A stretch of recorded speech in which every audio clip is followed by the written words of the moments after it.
आरती, मीना और नीलू तीनों पक्की सहेलियां थी। तीनों हमेशा साथ साथ रहा करती थी।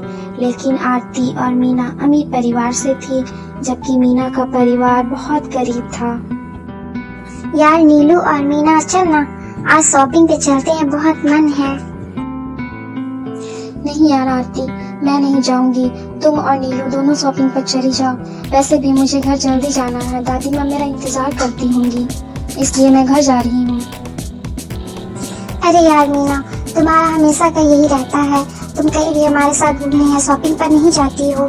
अगर तुम्हारे पास पैसा नहीं है तो चलो ना, मैं शॉपिंग के पैसे पे कर दूंगी। नहीं यार नीलू, पैसों की बात नहीं है, दादी माँ घर पर मेरा इंतजार करती होंगी, इसलिए मैं घर जा रही हूँ। आरती और नीलू दोनों ही शॉपिंग के लिए चली जाती है। दोनों के जाने के बाद मीना अपने घर आती है और उदास हो जाती है। जब उसकी दादी उसे उदास देखती है तो कहती है, अरे मेरी प्यारी पोती, आ गई तुम कॉलेज से, लेकिन तुम इतनी उदास क्यों लग रही हो? कहीं किसी से झगड़ा हुआ है क्या तुम्हारा? तो तुम मुझे बताओ। नहीं दादी, आज थोड़ी थक गई हूँ ना, बस इसलिए। अच्छा दादी, मैं आराम करने के लिए जा रही हूँ। अरे बेटी, थक कर कॉलेज से आई हो, हाथ मुंह धोकर पहले कुछ खा लो, उसके बाद आराम करना। अरे यार आरती, कल शॉपिंग में कितना मजा आया ना, हम लोगों ने कितनी सारी शॉपिंग की। अरे मीना, तुम भी साथ चलती तो और भी मजा आता, पर तुम तो साथ गई ही नहीं। हाँ मीना, सच में। चल ना, आप घर चलते हैं, मैं तुम्हें वहाँ दिखाऊंगी कि हमने कितनी सारी शॉपिंग की है। अब चल भी। आरती के बहुत ज्यादा जिद करने पर मीना उसके घर चली जाती है। जब वो आरती के घर पर जाती है तो देखती है आरती का घर बहुत बड़ा और बहुत ही खूबसूरत है। यार मीना बैठो ना, मैं तुम्हारे लिए मेट से कहकर कोल्ड ड्रिंक या कॉफी कुछ मंगवाती हूँ।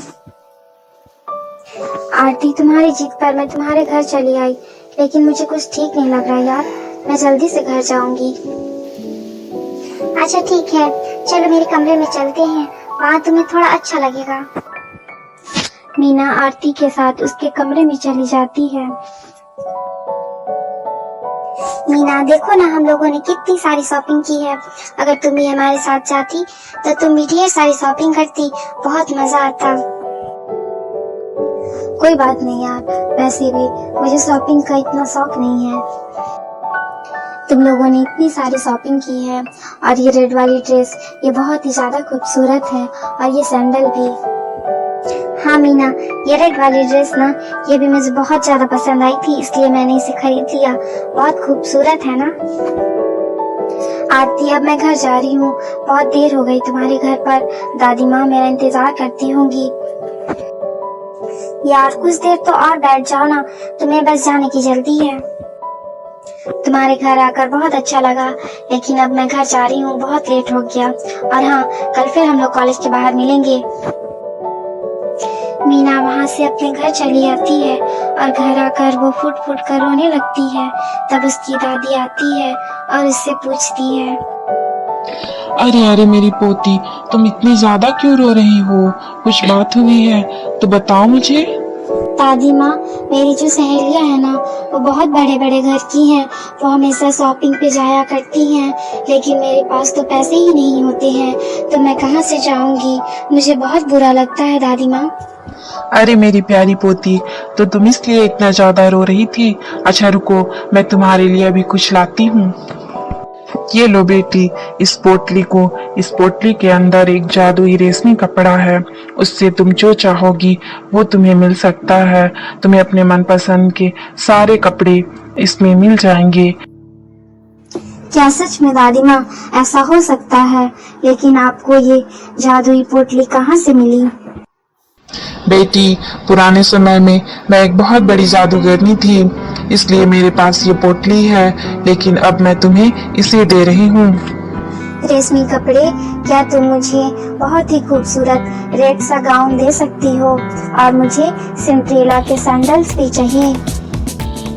मीना के इतना कहते ही उसके सामने बहुत ही खूबसूरत सी रेड गाउन आ जाती है और उसके पसंद के सिंड्रेला के सैंडल्स भी आ जाते हैं। मीना अब उस रेशमी कपड़े से उसे जैसा मन करता वैसे कपड़े मंगाती। वो ढेर सारे गाउन मंगाती, ढेर सारे अपने पसंद के लहंगे मंगाती और ढेर सारे सिंड्रेला के सैंडल्स भी मंगाती। अब मीना के पास ढेर सारे खूबसूरत खूबसूरत गाउन थे और साथ में लहंगे थे और सिंड्रेला के सैंडल्स भी थे, इसलिए वो उन्हें किसी मॉल या दुकान में बेचने के बारे में सोचती है। खूबसूरत गाउन और लहंगों को बेचने के लिए मीना जैसे ही दुकानदारों के पास जाती, दुकानदार उन्हें झट से खरीद लेते क्योंकि वो बहुत ही खूबसूरत थे और उन्हें ढेर सारा पैसा देते। इस तरह जादुई रेशमी कपड़े की मदद से वो ढेर सारे गाउन और लहंगे बनाकर शहर के बड़े बड़े दुकानों और मॉल में उन्हें बेचने लगती है।